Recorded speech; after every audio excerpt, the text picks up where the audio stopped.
Hey, what's up, everybody? Bro Trio here with another breakdown, and we got graced by the gods with a meaty, hearty Pikmin 4 trailer. But before we go into the trailer, let me show you the picture from the website because it shows things that weren't even in the trailer, which is huge. So you look at this, it's just Pikmin, they're on that weirdo dog, and it's just like, okay, that's kind of cool. There's Bulborb, there's Bird, it's great. But look in the top right corner. You see Flying Pikmin returned. In the bottom, front and center, you see purple and white Pikmin. Purple's petting the dog. You gotta love that. And then right next to the dog is Rock Pikmin. On top is an Ice Pikmin. And that's all 8 Pikmin types. We got red, blue, yellow, purple, white, rock, flying, ice. I don't quite know if there's going to be any more Pikmin added, but this is the first time all Pikmin have been in a game since Pikmin 2. So that's major. And I'm kind of shocked they didn't do like a Smash Ultimate every Pikmin is here thing. So first things first, we get this big ass bench, and that's kind of a big time first thing for Pikmin, which is kind of speaking to me the scale of this game. Like I imagine it's going to be massive.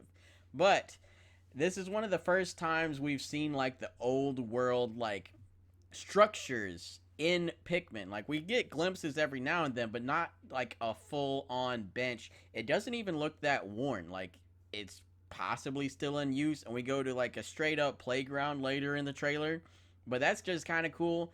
So in this scene we have this little pile of jewels next to the leg, and then we got these circles of red jewels over here. We see later on the onions land in the big circle and your ship lands in the little circle. So I'm wondering if these white diamond looking crystals you have to gather in order to set up different like landing zones in every map.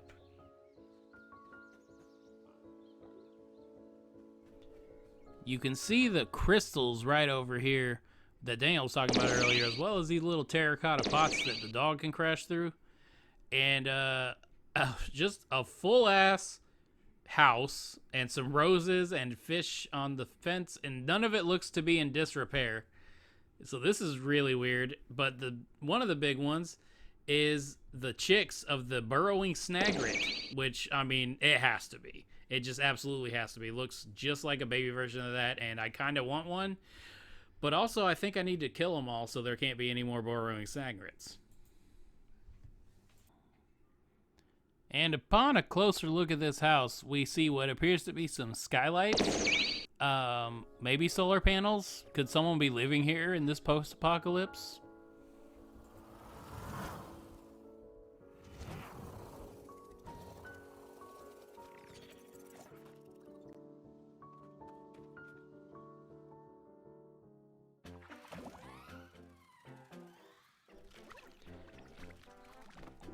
Adding on to what Scotty said earlier, this garden looks exceptionally well tended. There's signs labeling what's what. None of the flowers or leaves look damaged or really eaten by anything.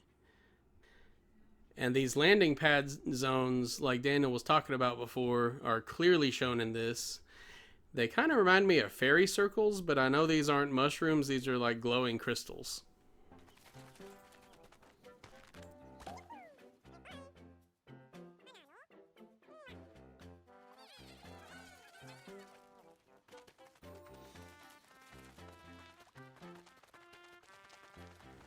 And here you can see these Pikmin just busted through this wall, and they found some of those white crystals I mentioned earlier, thus feeding into my theory, and God, I hope I'm right about this one. This one's interesting here because these Pikmin are pulling this root out of the way. It's just an obstacle, but I cannot find anything to notate how many Pikmin you actually need to pull it out. And here we have something clearly different from the normal sand wall. And it all fuses together and has knobs all over it, letting the main character climb it, which it didn't seem to be Pikmin doing it. I'm not sure. Could be a special item or something. And there's also like a flying sheep bird thing up there. Oh, it's not flying. This is the glorious first look at the adorable ice Pikmin. I love them. They're sliding around on their own icy ass.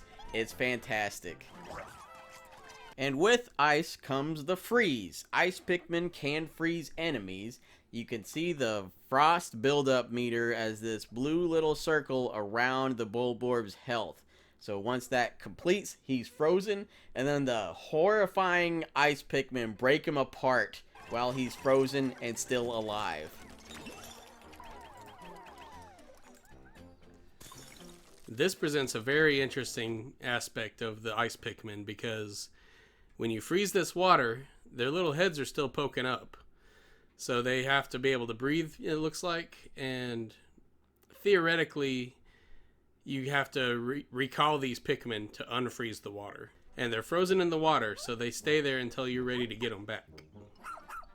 And here we get to see the brand new character Ochi in action. He's adorable. He looks like some kind of puppy Bulborb. We see that he can crash through pots, and he counts as 10 Pikmin, but we have to wait and see if he counts as a certain color or not.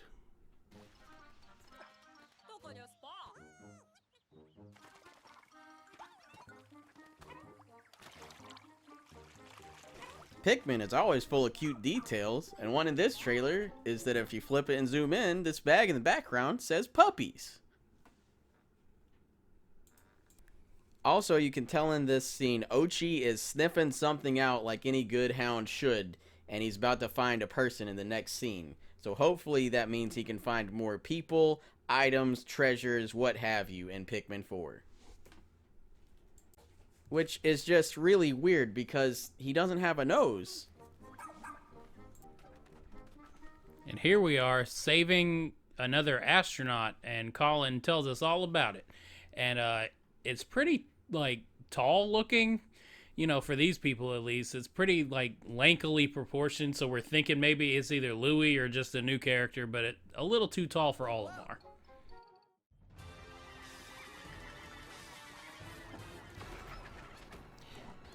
Here we get a pretty good look at a new Arachnorb. We've seen a few of these before. Sometimes they're hairy, sometimes they're not. This one seems to have a disco ball for a head and is covered in some kind of gray goop. Could be mold, it could be like another type of hair. And it's definitely doing poison damage, so another good reason that we're getting white Pikmin back.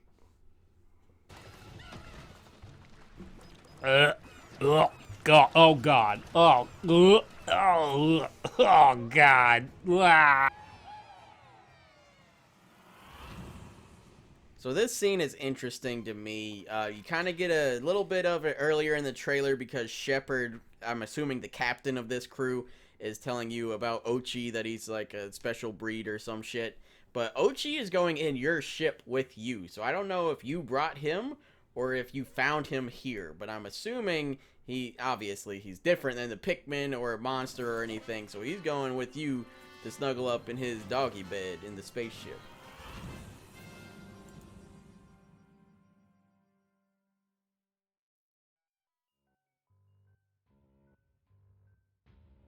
Here we get an interesting look at what might be temporary shelters or like places to hide, maybe at night if there's more to do with that. And look at some different crystals. These aren't the white ones from earlier. These ones look like Starbits from Mario Galaxy, and I don't know what they would do. And we end this trailer with something truly horrifying. It's nighttime, the Bulborb's eyes glow red with blood hunger, and he is on the hunt. So I'm assuming that means there's nighttime missions based on this little scene we get at the very end. And the huts Aaron pointed out earlier, I think, are going to be your safe house or shelter from the Bulborbs to make it kind of like a stealth survival horror type game, which is going to be awesome. I think there's going to be no Pikmin, and it's going to play a lot like, stay with me, but a weird mixture of the no flood levels from Mario Sunshine and the Guardian levels from Legend of Zelda Skyward Sword. I think it's going to be a crazy mix of both of those and get the heart rate pumping and give us Pikmin fans a load of horror.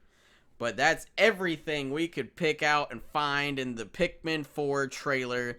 It was a lot of fun looking at this. I cannot wait for this damn game. It's finally coming out this year in July, and it's going to be great once we get our hands on it.